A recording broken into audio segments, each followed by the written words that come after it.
The story for Bangladesh was always there. A lot of you already know about it. We have 180 million domestic market. We have a young population. Almost half of it is less than 25 years old. The middle and affluent class is about 35 million people, which is as big as the Malaysian total population. We have many, many other factors that has led to where we are today.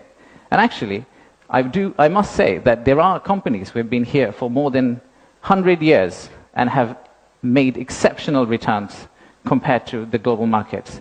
So if you look at some of these companies who have actually operated in Bangladesh for a long, long time, the returns they have got in Bangladesh is actually significantly higher than the global average. And today, we also have a fantastic news that one of our own startups called ShopUp, the news came out about an hour ago in Bloomberg that the Saudi sovereign PIF, their investment arm called Sanabil Investments, they have actually co-led a round of $110 million along with Peter Thiel's Valor Ventures to invest in one of our own startup to go global. So let's give a big round of applause to ShopUp.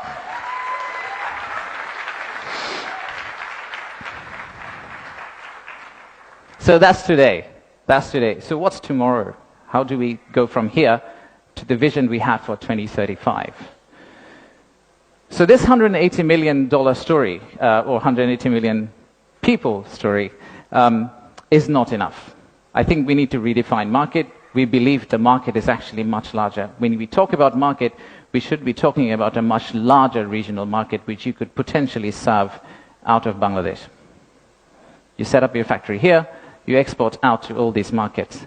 At the same time, I would expect these markets to set up their factories and push it back to Bangladesh. Use the ports of Bangladesh and potentially export out to the rest of the world. So the narrative that we've had of why invest in Bangladesh is not really a domestic market 180 million story. It is a regional story and it's a global story. To further strengthen ourselves, we have decided to enhance our port capacity. In Chittagong area, what you see now, we are actually tripling that within the next few years, which is essentially allow this region to consider Bangladesh as one of the biggest logistical hubs. However, that's not all. We need to do a lot more. So at the beginning of interim government's period, we actually decided to talk to more than 200 CEOs and entrepreneurs who actually are doing business in Bangladesh today. And we wanted to understand how can we convert our critics into our ambassadors. They are the only ones who could potentially bring business for us. They are the only ones who, if they travel abroad and say Bangladesh is a great place for business, that's when we are likely to get more investment. So we divided all their complaints into two groups, or the solutions that came out of that complaints. The list of challenges are very long. It's from the earth to the moon and back. But we whittled it down to a few action items, some of which are short-term wins, so some of that you see here, some of which are actually long-term policy reforms that we would like to also undertake and set the direction of travel for the country in the right course so that the incoming government, the next government, the political parties who come and start driving this economy, they can follow the same script for us. I'll give you a few examples. Let's start with, we talked about a true one-stop service. There are two elements of one-stop service. The first one is the human element, and then there is a digital element. In the human element piece, what we have decided to do is we are going to co-locate the primary agencies, the high touchpoint agencies for our investors in one location. So that instead of the investors walking around different ministries, and we have a lot of them in Bangladesh, they all come to one office and they end up meeting everyone. We've also decided, like banks, and I am from banking, I guess that helped, that we are going to set up a relationship management team under BIDA.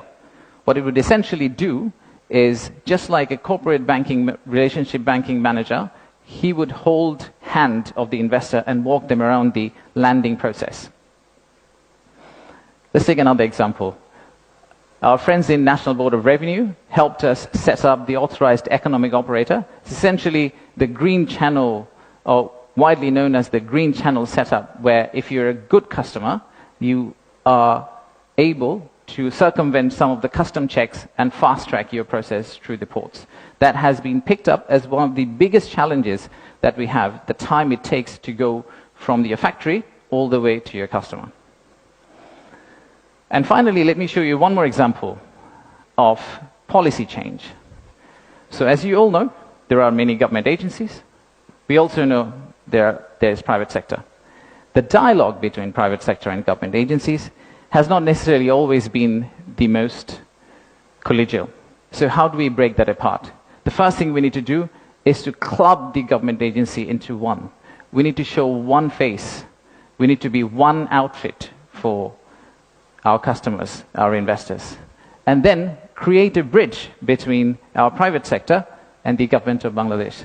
So what we are planning to do is to set up a private sector advisory council that will actually counsel the head of state directly on a regular basis, essentially voicing the changes that they would want to drive the economy forward. So these are some of the examples of what we are planning to do. And if we are able to do that, we do believe that we will get to the end, the vision we have for 2035. Now, of course, there are many, many other factual reasons, statistics, tables, Excel files that I can share with you to tell you why you should invest in Bangladesh. In fact, the next slide will have a QR code which you can scan and download, which will have essentially this presentation. So you didn't have to take the photos of the presentation, by the way. You will have this presentation, and you will also have an appendix of facts and figures and why we think competitively we're actually in a very better place than our competitors. So please watch out for the QR code. But before I go there, I would really like to finish off with this. There are economic reasons to invest in Bangladesh, but I really don't want you to invest in Bangladesh for the economic reasons. If you really think about investing in Bangladesh, think about investing in Bangladesh because of the transformational journey you're going to be part of. For the odd mixture of warmth and resilience our people have,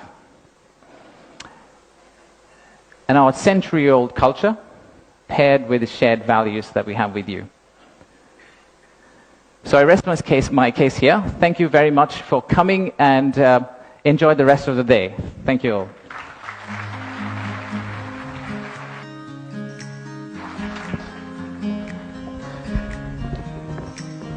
Thank you, Ashik. I just want to check